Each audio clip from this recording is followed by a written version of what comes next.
that was my self-inflicted, um, so to say, embarrassment. I did have a traumatic experience in seventh grade that was inflicted on me. That was embarrassing. Yeah. So okay, so I went to White Hill School out in Fairfax,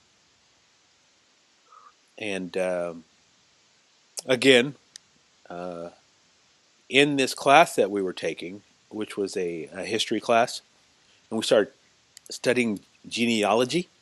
Hmm.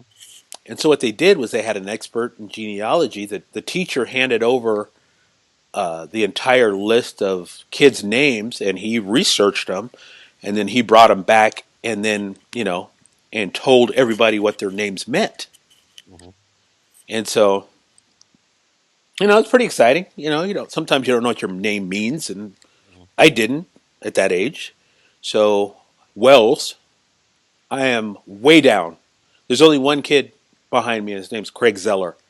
So that's another thing. I used to love it when the teachers would say, "We're going to do it in reverse today," so the people with the last names they get to go first. That used to Yes. fire me up. Yeah. Probably the same as you, because you were kind of down there too, huh? Yeah. Tilly's back there. Yeah. There it is. So anyway, so Or they do it by height, and I was always the shortest. you were screwed. Yeah. But you were wiry and scrappy. As a scrapper. So they went through all of the names, and everybody had something, and they were, ooh, I didn't, my family, it was derived from blah blah blah blah. So he goes, Wells, Wells, an English name for one who digs wells. I'm like, well, that's not exactly exciting, but okay. And so he started reading, wasn't royalty, wasn't this, wasn't that, blah blah blah blah. And he goes, Wells, can you raise your hand? And I raised my hand, and he goes, ah, but you're black, so your name doesn't mean anything, so it's probably a slave name.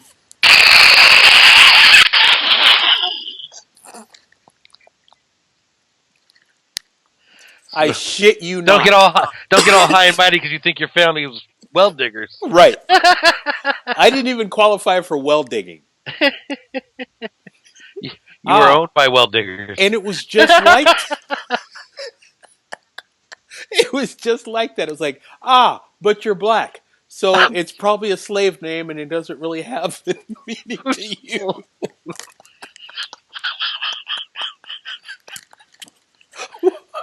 Wow. And I'm like, I'm not, not to mention I'm the only black kid in the class. I'm the only one that's name doesn't evidently mean anything to him. Your name means nothing. It's a slave name. Someone named Wells owned you. So I took that little, I was not, I wasn't exactly enthused. I got home, told that to my dad. That didn't go over well. Little ego booster. Oh my god. That Okay, didn't go okay. So well. let's backtrack. Okay, starting with okay, only black kid in class. W always second to last to do anything in there. I know. By the way, your name means nothing. How many more hits can a guy take in one day? You the one they call Peabody? Now Peabody means something. You did that. Own it. That is your name, just due to experience. You own that. That is your name. No one can take that from you. Peabody. Wow, that's kind of funny. One who pees on himself after a hockey game.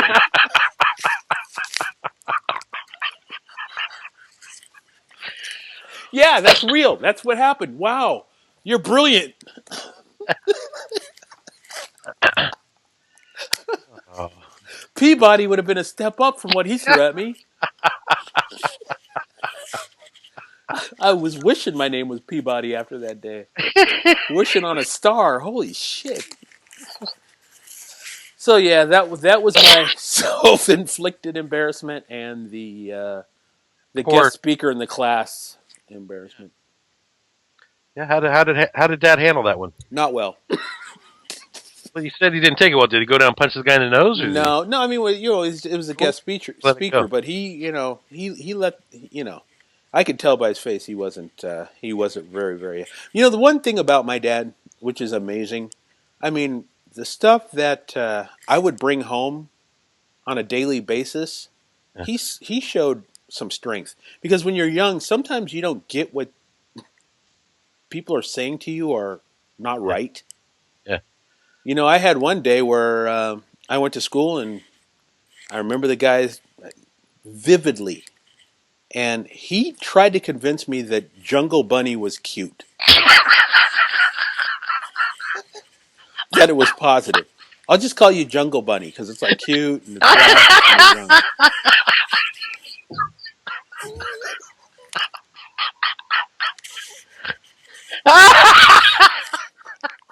I almost bought it. I almost bought it. Okay. And I do remember the day that I told my dad, you know, the kids are calling me Jungle Bunny, and I could see him going, "My son's an idiot. Um, I guess I'm gonna have to go address this," you know. But you know, I mean, he was super strong when those situations happened, Yeah. and you know, he could have, in many times, he could have, you know, made me angry or Yeah. pissed or not like people. But Yeah. he was definitely, you know, one to not waste time on people who didn't deserve it. Yeah. And you know, he used to, you know, and that was kind of the coolest thing because my dad set a pretty cool groundwork for when we moved out to Fairfax, Uh-huh. because he worked for Clover Dairy and used to do home deliveries. And you know, hot summer days, I mean, he'd go into his pocket and on the milk truck and break out the popsicles and give it to the kids in, you know, all the neighborhoods. Hmm. And you know, everybody goes, you know, your dad's, you know, Stan the milkman. He was the coolest, you know. So it's almost like getting into college when, you know, someone ahead of you had laid the groundwork. Yeah. My experiences through junior high school and high school, and pretty much through 70s and 80s in a predominantly, you know, white neighborhood was pretty, you know, effortless Yeah. because my dad was very cool to people. Yeah. You know, so it was really, you know, so you know, I know a lot of people who probably would have went into the school breaking up furniture, Yeah. but he was like, you know, just don't waste your time on that stuff. Yeah. You can't fight ignorance. No, you really can't, you know. And one thing he always used to, you know, one thing I never did was clean very well. My room, oh my god, it was a bomb. It was ridiculous. And he used to say, you know, go clean it again. You know, I don't have time. Well, if you don't have the time to do it right, when you're going to have time to do it over?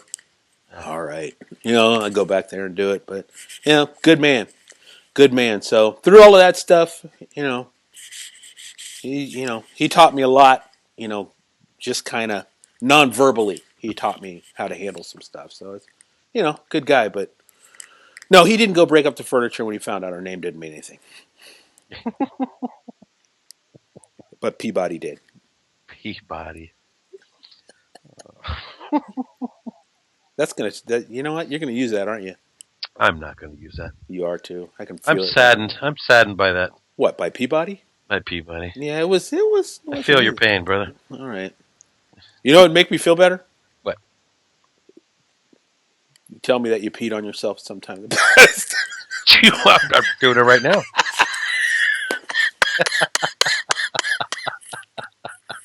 The legacy continues.